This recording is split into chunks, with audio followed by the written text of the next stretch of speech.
de Face à Face sur Var Azur, très heureux de vous retrouver. Nous sommes cette semaine en compagnie d'une députée, la députée de la 4e circonscription du Var, Sereine Mauborgne, bonjour. Bonjour. Merci de nous recevoir ici dans votre permanence électorale qui a quelques semaines maintenant, puisque vous l'avez inaugurée début septembre. On va revenir avec vous sur tous les dossiers d'actualité, on va parler de politique nationale, mais on va aussi beaucoup parler de politique locale, de votre circonscription.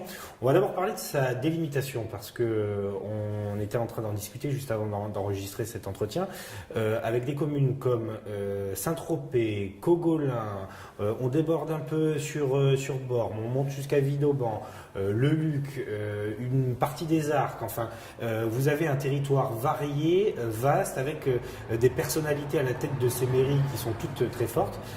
Donc c'est déjà une circonscription aux délimitations assez amples, j'allais dire. Tout à fait.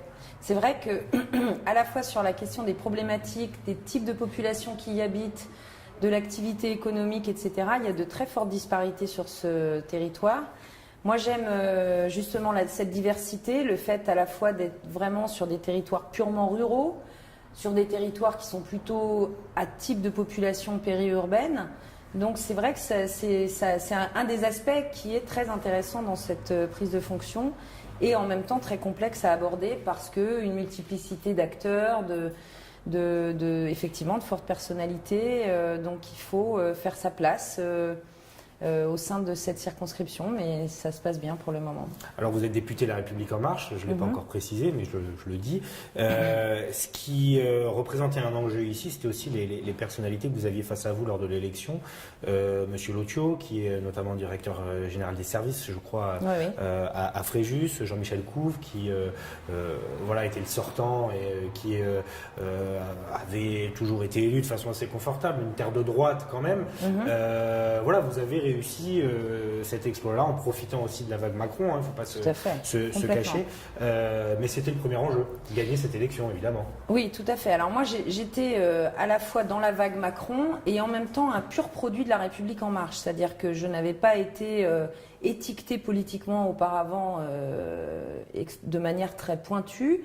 Et finalement, en marchant sur les deux jambes, comme Emmanuel Macron le souhaitait, c'est-à-dire à la fois accepter une politique plutôt libérale qui permette à la France de se donner les moyens de sa solidarité, qui a fait ses preuves de par le passé. On voit bien qu'après la crise de 2008, notre pays est ressorti quand même un petit peu plus fort que les autres grâce à cette solidarité qui est organisée, et en même temps avec une vraie politique libérale qui a pour but de sécuriser, de protéger l'ensemble de sa population. Tiens, puisque vous en parlez, vous êtes surprise du procès qu'on fait aujourd'hui à Emmanuel Macron sur président des riches, président qui passe par ordonnance alors qu'il avait annoncé tout ça dans son programme.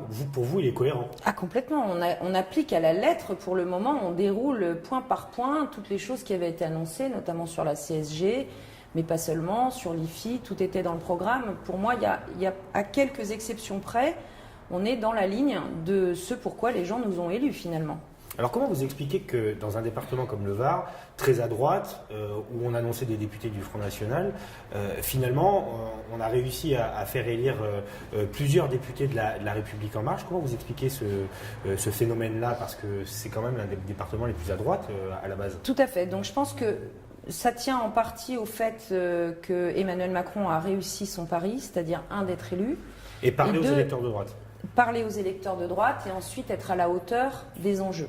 Je pense que pour moi, dans la réussite de cette élection, il y a eu notamment les 6 premières semaines de la mandature d'Emmanuel Macron, cette prise de fonction, cette incarnation présidentielle. La prise de fonction d'Emmanuel Macron et les législatives. Bien sûr, et qui a complètement légitimé, je dirais, de fait, ces candidats dont je faisais partie. Alors, quelques questions d'actualité locale. Le maire du Luc qui avait fait signer une charte anti-migrants, le Luc qui est sur comme le maire de Cogolin d'ailleurs. Comme le maire de Cogolin, on va revenir sur Cogolin juste après. Le maire du Luc donc, qui va devoir, le préfet va lui imposer d'accueillir 14 migrants. Il vous appelle, vous, député de la Nation, à réagir. Quelle position vous prenez par rapport à ce dossier-là ? Alors, mon attitude, elle est assez simple. Il va devoir se conformer à la décision préfectorale ? C'est certain, mais en même temps, c'est la grande phrase qui fonctionne depuis notre élection, mais je pense qu'elle est très importante, c'est qu'il faut de la concertation. C'est-à-dire que dans les types de migrants qu'on accueille, il y a des populations extrêmement variées, il y a des populations familiales, il y a des populations de mineurs, il y a des populations d'hommes seuls. Et je pense qu'il faut qu'on arrive à ce que finalement le meilleur choix soit appliqué à la ville du Luc, en concertation avec le préfet, en concertation avec monsieur le maire. Pour l'instant, l'annonce a été faite, mais rien n'a été décidé. Donc moi, j'ai demandé au préfet d'accompagner finalement cette démarche pour que tout le monde passe au-delà de ses angoisses premières. En général, il y a toujours une levée de bouclier quand on annonce qu'on va placer des migrants dans un lieu. Et puis finalement, quand on vient un an après, et d'ailleurs les journalistes le font assez fréquemment, finalement on s'aperçoit que les choses se sont passées avec beaucoup plus de souplesse. On l'a constaté nous-mêmes à Pierrefeu, avec le maire qu'on a rencontré, qui nous a dit qu'au départ, il y avait eu une forte mobilisation contre la vie des migrants et qu'un an après leur départ, finalement, tout s'était très bien passé. Complètement. Donc moi, j'ai foi là-dedans et je me dis qu'il faut prendre du temps pour expliquer, pour que les choses se passent bien, que la population l'accepte. Je suis prête à aller faire une réunion publique avec le maire du Luc. J'irai au contact. Je n'ai pas de problème avec ça. Maintenant, on est face à une situation qui fait qu'on ne peut pas se défiler et qu'il faut que chacun prenne sa part. Les choses se sont faites à Sainte-Maxime avec beaucoup de colère de la part du maire. Finalement, le CAO, le centre d'accueil et d'orientation, fonctionne très bien. Les migrants qui sont placés là pour une durée de 6 mois sont très bien encadrés. Les choses ont été faites avec beaucoup de raison. Et je pense que finalement, aujourd'hui, ce n'est plus un sujet pour le maire de Sainte-Maxime. D'ailleurs, on n'entend plus en parler de manière catastrophiste comme ça avait été le cas au départ. Mais est-ce que là, le fait que le maire soit Front National, ça ne risque pas d'être aussi un enjeu politique en vue des élections? On sait que la ligne sur les migrants est très dure au Front National. Oui, c'est certain. En même temps, il est certain qu'au Luc, il y a beaucoup de problèmes sociaux qu'il faut traiter aussi. Et je pense qu'il ne faut pas qu'on mette la population, je dirais, locale en défaut vis-à-vis de la prise en charge des migrants. Je dirais que l'attention qu'on porte à la pauvreté et aux grandes difficultés dans laquelle sont aussi ces migrants, mais pas seulement eux, la population du Luc aussi est en souffrance. Je pense qu'il faut qu'on montre que finalement on apporte le même souci et qu'il n'y a pas de Français moins bien traités que les migrants qu'on accueillerait. Ça, c'est très important qu'au final, il n'y ait pas de sentiment. Oui, on entend beaucoup ça. On entend beaucoup cet argument sur aidons d'abord les Français qui sont dans le besoin, qui sont dans la rue plutôt que les migrants. Vous dites tout le monde, personne n'est laissé au bord de la route en fait. Exactement. Et je pense que le Luc bénéficie aussi de soutien de la part de l'État. Il faut le rappeler, il faut le redire. Il y a un quartier en politique de la ville, il y a des choses qui sont faites et je pense que les gens n'en ont peut-être pas conscience simplement parce qu'ils ne sont pas bien informés. Donc parfois il faut faire un peu de pédagogie, reprendre les choses à la base et rediscuter, et c'est aussi ça le courage. La situation politique à Cogolin, nous sommes ici sur le territoire cogolinois, vous êtes cogolinoise. Absolument. Quelques atermoiements dans la majorité, Marc-Étienne Lansat qui prend ses distances avec le Front National, des élus qui font défection, d'autres qui se rallient. Vous êtes préoccupé par la situation, vous veillerez à ce que, j'allais dire, toutes les normes, ou en tout cas toutes les règles soient respectées? Alors moi je suis donc effectivement d'abord cogolinoise, donc je suis préoccupée en tant que citoyenne, mais néanmoins je ne veux pas faire d'ingérence pour le moment dans la mesure où la ville actuellement n'est pas en danger. Le danger a été écarté, tout le monde a frissonné, mais finalement aujourd'hui les choses sont stabilisées. Donc pas d'élection anticipée. A priori pas d'élection anticipée pour le moment, même si la majorité reste fragile et tient finalement à la décision de quelques-uns, donc c'est toujours une complication. Néanmoins, je pense que en bonne macronienne, je dirais que demain, pour moi, l'idéal serait que Cogolin soit en tout cas, je dirais, avec une majorité qui sera sur 2 jambes et qui aura besoin, je dirais, que les meilleurs d'entre nous se préoccupent de cette ville, surtout si c'est une élection anticipée et que finalement on en arrive à une municipalité de transition qui de toute façon ne sera aux affaires que pour 2 voire 3 ans en fonction des élections en 2020 ou en 2021. Donc pour l'instant, on n'exclut pas que la majorité ne soit plus rassemblée et qu'il puisse y avoir d'ici 2020 ou 2021 des élections anticipées. Absolument. Parce qu'on rappelle, si trop d'élus font défection, on est obligé de réorganiser des élections municipales. Vous êtes donc vigilante. Vous prendrez part d'ailleurs à la campagne, entre guillemets, ou en tout cas, vous prendrez toute votre part si jamais il faut organiser des élections. Oui, je pense que si c'était nécessaire, j'y prendrais ma part. En même temps, j'essaye quand même aussi de faire accepter aux Cogolinois. Je ne suis pas que leur députée. Je suis députée de 28 communes, je suis députée de la Nation. Donc je pense que parfois, il faut aussi un petit peu prendre de hauteur. Mais néanmoins, je pèserai de tout mon poids pour que les meilleurs d'entre nous, encore une fois, se réunissent et soient capables de travailler ensemble, parce que si tout le monde repart en ordre dispersé comme lors de la dernière élection, on arrivera strictement au même résultat, c'est-à-dire que ce sera celui qui sera le moins divisé. Le moins divisé qui obtiendra la municipalité, et ce ne serait pas souhaitable. Alors vous avez posé il y a quelques semaines votre première question à l'Assemblée, vous êtes membre de la commission défense, sur la Libye. Vous êtes préoccupé par ce qui se passe actuellement en Libye, par le fait qu'après la guerre, après la chute de Kadhafi, on ait un peu laissé livrer à lui-même ce pays? Oui, tout à fait. Je suis très préoccupée en tant qu'humaine, en tant que professionnelle de santé. J'ai toujours eu du goût pour l'humanitaire, etc. Donc je pense qu'effectivement, même si à la surface de notre planète, malheureusement, il y a bien des endroits où on peut se poser ces questions humanitaires fortes, je suis effectivement préoccupée. Je suis en plus représentante de la France, chef de délégation à l'OSCE, qui est une organisation européenne, européenne au sens très large, puisqu'on va de Vancouver à Vladivostok, effectivement, avec en plus le forum méditerranéen qui se réunit une fois par an au sein de notre organisation. Donc en tant que chef de la délégation française, évidemment que si cette question est posée et que Le Drian, le ministre des Affaires étrangères, qui a repris en fait une réponse à ma question le lendemain, puisqu'il était absent ce jour-là, en faisant peser l'ONU, en faisant peser les organisations européennes dans la balance, je pense qu'effectivement, il faut s'en emparer. Il ne faut pas être seul pour s'en emparer. Je pense que c'est la preuve de l'échec que d'essayer de gérer une crise seule. La France a perdu son pari dans ce contexte libyen. Je pense qu'en remettant la Libye au cœur des préoccupations internationales, on pourra trouver des solutions pérennes.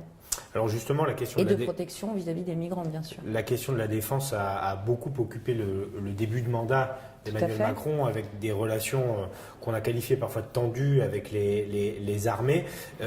Quand on est membre de la commission, comment on observe ces séquences-là? Quand en plus on n'est pas député depuis 20-30 ans, qu'on découvre aussi les arcanes de l'Assemblée nationale, comment on gère ces moments de tension avec au milieu les exigences politiques? Comment vous avez vécu cette séquence-là? Alors moi je l'ai vécu de manière assez violente finalement, parce qu'en tant que commissaire à la défense, j'étais présente le jour où le général de Villiers a tenu ses propos libres, que moi j'ai trouvé libres et normaux dans le contexte d'une commission qui reste interne à l'Assemblée nationale. Mais ce qui est anormal, c'est que les propos soient sortis en réalité. Absolument. Parce qu'il a utilisé des mots parfois grossiers, hein, on ne va pas les répéter, mais l'audition était privée et il défendait sa position. L'histoire du général de Villiers a prouvé qu'il avait un franc-parler assez libre, et moi ça ne me posait pas de problème. Je suis quelqu'un aussi qui peut avoir un franc-parler parfois un peu cash, comme on dit. Donc pour moi la question effectivement numéro 1, ça a été pourquoi c'est sorti, avec une vraie inquiétude du coup puisque finalement ça peut être un commissaire à la défense d'un autre parti. Il faut toujours chercher dans ces cas-là à qui profite le crime. Ça a été une vraie question inquiétante pour moi, parce qu'on a accès quand même à des informations qui sont classées, et qu'on ne peut pas se permettre de dire tout et n'importe quoi sur Twitter, sur Facebook, au prétexte qu'on trouve ça intéressant. Il faut avoir beaucoup de responsabilités quand on siège dans cette commission de la défense et des forces armées. Je dirais qu'une fois passé l'orage après le 14 juillet et la démission, mon souci, ça a été à la fois de permettre aux états-majors que l'on rencontre, mais y compris aux militaires du rang, parce qu'on monte dans les véhicules blindés avec eux, on essaye leur matériel, on est très proche d'eux finalement, que cette parole soit libre, et à la fois que rapidement, je dirais qu'on ne laisse pas de mou dans la corde à nœuds. Quand on est à un niveau de responsabilité comme ça dans l'État, qu'on soit le chef des armées en tant que président de la République ou le chef d'état-major, il faut que très rapidement la cohésion se refasse autour du général Bossert et que finalement on pense à nos soldats qui sont en OPEX et qui eux n'ont pas besoin d'avoir de doutes sur la légitimité du commandement. Donc il fallait que rapidement cette union bicéphale à la tête de nos armées reprenne toute sa force. Et je dirais que pour nous, les commissaires à la défense, c'était aussi d'engager cette confiance, ce retour à la confiance et à une prise de décision nette et sans bavure. Alors on va revenir à votre circonscription, un peu plus de 6 mois maintenant depuis l'élection. Quels sont les diagnostics que vous avez établis sur les besoins de cette circonscription qui est à la fois urbaine et rurale et quelles sont les remontées des citoyens que vous croisez, que vous accueillez ici ? Alors les remontées des citoyens, elles sont à la fois, je dirais, macro et micro. On a beaucoup de demandes individuelles, donc c'est un de mes collaborateurs qui gère la majorité des dossiers, même si on les traite en collaboration, bien entendu. Les remontées macro, elles sont essentiellement autour des grandes difficultés des citoyens à accepter les bouleversements fiscaux, notamment, l'acceptation de la CSG. Donc on reprend beaucoup de discussions autour de tout cela. Les problématiques locales, elles sont assez nombreuses, à la fois, je dirais, sur la méthode et sur les problématiques vraiment très localisées. On peut citer par exemple récemment une intervention forte de ma part sur l'eau et l'assainissement, qui était un problème très important pour les maires, pour les présidents de PCI. Moi, j'en ai quand même 4. Ce que j'allais dire, vous avez 4 PCI, donc c'est voilà, des établissements 4 publics, communautés de communes, donc finalement avec des problématiques tout à fait différentes, mais qui du coup font remonter, je dirais, des choses sur la manière de fonctionner qui sont pour le coup très intéressantes. Et moi, j'ai choisi, par exemple, alors que ce n'aurait pas été un de mes sujets de départ, de me préoccuper de la question de l'eau et de l'assainissement. Et je trouve que finalement, l'assouplissement auquel on est arrivé, tout en détricotant pas la loi NOTRe, est tout à fait honorable et salué, je dirais, par la plupart des personnes avec qui j'ai pu être amenée à soulever le problème et évidemment à les informer de l'issue de ce problème. Donc je pense que c'est la preuve que finalement, quand on est un élu, à partir du moment où on travaille, où on écoute, on n'a pas besoin d'avoir les mains dans le cambouis en tant que maire. On peut tout à fait s'approprier des problèmes locaux et les porter au niveau national et les résoudre. Donc là, vous plaidez pour la loi sur le non-cumul des mandats que vous jugez plutôt bonne. Moi, je la juge plutôt bonne, en effet. Si je lis entre lignes, même pas lire entre les lignes, en parce effet. que vous êtes assez clair sur cette question. Cet été, le département du Var a renoué avec ces vieux démons, je parle des incendies, qui ont touché une partie de votre circonscription aussi. Une grande partie. Une grande partie. Ça, c'est quelque chose qui préoccupe vraiment aussi les Varois. Est-ce que vous pensez qu'il faut non pas changer la méthode, parce qu'on est parmi les meilleurs services du monde sur le terrain, mais en tout cas renforcer les moyens ou renforcer la prévention aussi, parce qu'on voit que parfois c'est de l'imprudence, souvent des actes criminels aussi. Donc voilà, quelle est votre position sur le sujet ? Alors, ma position, elle est très claire. D'abord, j'ai beaucoup travaillé ces sujets à la fois sur, je dirais, les communes qui ont été concernées, puisque Bormes-les-Mimosas et la Croix-Valmer, Ramatuelle ont été très touchées. Donc effectivement, avec, je dirais, pareil, en tout début de mandat, une immersion pour le coup dans un dossier qui est vraiment dramatique. Et qui demande beaucoup de compétences parce qu'en fait, c'est un sujet complexe où les solutions simples n'existent pas. Il faut effectivement à la fois sur la prévention être très présent, sur l'éducation, parce que je pense que ça c'est un aspect très important des choses, l'information aussi. D'ailleurs, je reçois tout à l'heure le directeur de la DDTM pour lui soumettre quelques projets que j'aurai à ce sujet de l'éducation et de la prévention. J'ai assisté à la totalité de l'événement puisque à Paris j'étais le mardi et le mercredi du début des incendies en lien avec la préfecture vraiment de manière très très régulière toutes les 2 à 3 heures. Ensuite j'ai participé au RETEX, les retours d'expérience qui ont été faits par la totalité des services concernés, le SDIS, les municipalités, etc., les intercommunalités, les CCFF, etc. Donc on a discuté des choses qui allaient, des choses qui n'allaient pas, qu'il fallait améliorer. Et puis, je dirais, il faut renforcer la préoccupation des habitants. Il faut encore une fois beaucoup en parler. Je participe régulièrement à des réunions citoyennes au sein d'En Marche parce que effectivement les populations ont été quand même très choquées par cet épisode et que compte tenu de la sécheresse et des dérèglements climatiques auxquels on assiste, on ne peut pas imaginer que c'est un épisode isolé. Ça, malheureusement, ça risque de se reproduire. Donc effectivement, il faut encourager vivement les gens à respecter les ordonnances de débroussaillement. Il faut, à mon avis, on a un arsenal législatif aujourd'hui qui permet aux maires de faire appliquer ces obligations légales de débroussaillement. Je ne pense pas qu'il faille le renforcer avec des menaces, peut-être de l'incitation fiscale plutôt que des menaces d'amende. En tout cas, c'est une certitude que de ce point de vue-là, chacun doit faire sa part pour la prévention. Et puis sur les moyens, effectivement, alors les moyens curatifs, on va dire, là, il y a une vraie réflexion à mener sur l'Europe. Moi, je plaide effectivement pour une prise en charge européenne, notamment des moyens aériens, mais en répétant bien à l'envi que là où parfois les Varois ont du mal à comprendre qu'avec la priorité donnée aux feux naissants, je rappelle quand même que rien que sur la journée du mercredi 27 juillet, il y a quand même eu un départ de feu éteint toutes les 8 minutes. Ce n'est pas un petit enjeu, c'est le département tout entier qui se serait embrasé si on n'avait pas appliqué cette règle appliquée des moyens aériens aux feux naissants. Parfois, pour les gens qui sont au cœur des feux, c'est quelque chose de difficile. Voilà, de voir partir. Voilà ce que c'est qu'il y a un feu qui est déclaré, qui est bien entamé. Voilà. Les moyens aériens sont mobilisés sur ce feu. Et puis ils s'en vont. Ils s'en vont parce qu'il y a un deuxième feu qui se déclare. Absolument. Et c'est vrai que les populations locales parfois comprennent mal cette décision. Absolument. Et en fait, les pompiers expliquent qu'il vaut mieux se retrouver avec le feu qui a déjà démarré encore à gérer qu'avec deux feux simultanés. D'autant qu'on laisse les troupes au sol agir. On ne laisse pas brûler. Donc, tout à fait. On ne regarde pas, on n'est pas spectateur non plus du propos, de ce qui se passe. Mais ce qui fait que finalement, quand on y réfléchit, alors les dégâts ont été importants. Il y a quelques dégâts matériels aussi qui ont été constatés, mais pas de mort.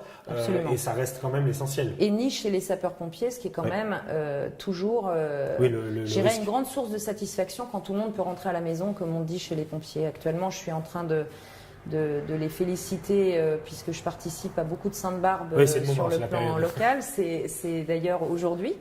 Donc effectivement, oui, je pense qu'ils ont fait preuve de beaucoup de courage, beaucoup de professionnalisme et il faut les écouter aussi dans leurs préconisations. Donc pour en revenir aux moyens aériens et pour conclure, je pense qu'effectivement, il faut qu'il y ait une flotte européenne. D'ailleurs, elle a été annoncée là pour le guet aérien armé, c'est-à-dire des petits avions qu'on met en l'air avec une petite charge d'eau et qui sont capables d'aller éteindre un feu très rapidement, un feu naissant.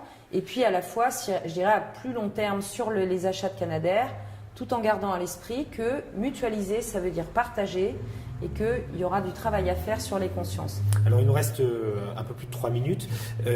D'abord, juste une question d'ordre général. Quel bilan vous tirez de ces 7 premiers mois d'action en tant que député ? Est-ce que vous avez découvert un rythme que vous ne soupçonniez pas? Les réformes vont vite. Quel bilan personnel vous tirez? Pas forcément de votre action, mais de votre vie de député. Alors ma vie de député, effectivement, elle est trépidante parce qu'on est quand même à marche, sinon forcée, au moins à marche rapide. Donc depuis le début de la mandature, c'est certain qu'on légifère vite. J'espère qu'on légifère vite et bien toujours. On a de ce point de vue-là une solidarité par rapport à la fois au gouvernement et à nos collègues des autres commissions, puisqu'on ne peut pas gérer en permanence toute l'activité législative, c'est impossible, même avec la meilleure volonté du monde. Néanmoins, je pense que c'est nécessaire, la France en a besoin, elle avait besoin d'un choc culturel. Et j'assume bien tout ce qui s'est passé jusqu'à présent, à quelques exceptions près. C'est certain qu'on aurait préféré éviter la suppression des 5 € d'APL. On aimerait, comme tout le monde, sortir le carnet de chèques au moindre souci. Mais compte tenu de la dette publique aujourd'hui, 2200 milliards, il faut le rappeler, il faut faire preuve de responsabilité et de cohérence. Le président Macron répond à vos attentes, à celles d'une députée. Il fait ce qu'il dit, selon vous, il n'y a pas de surprise? Il n'y a pas de surprise. Je dirais que la séparation des pouvoirs m'interdit de dire que que le président Macron est un bon président, mais en revanche, en tant que citoyenne et en tant que membre de sa majorité, je suis extrêmement fière d'accompagner ce mouvement. Mais je suis aussi très fière d'Édouard Philippe et de l'ensemble du gouvernement. Édouard Philippe est un chef de la majorité aujourd'hui qui prend ses responsabilités, qui travaille énormément et qui est très engagé pour la France. Et je suis très très fière d'être dans sa majorité. Merci beaucoup, Sereine Mauborgne, d'avoir accepté cet entretien. Je rappelle que vous êtes députée La République En Marche de la 4e circonscription du Var. Beaucoup de dossiers que nous avons abordés. On se reverra très bientôt parce que voilà, les choses avancent et peut-être qu'il y aura de l'animation dans votre circonscription, grande circonscription, 28 communes, on l'a dit, avec Saint-Tropez notamment, Cogolin, Vidauban, Le Luc, voilà, des villes qui vivent. Merci à vous. On se retrouve la semaine prochaine pour un nouveau numéro de Face à Face. Vous pouvez revoir cet entretien sur notre site internet, le www.varazur-tv.fr, ainsi que sur les réseaux sociaux, page Facebook, fil Twitter et chaîne YouTube. À la semaine prochaine.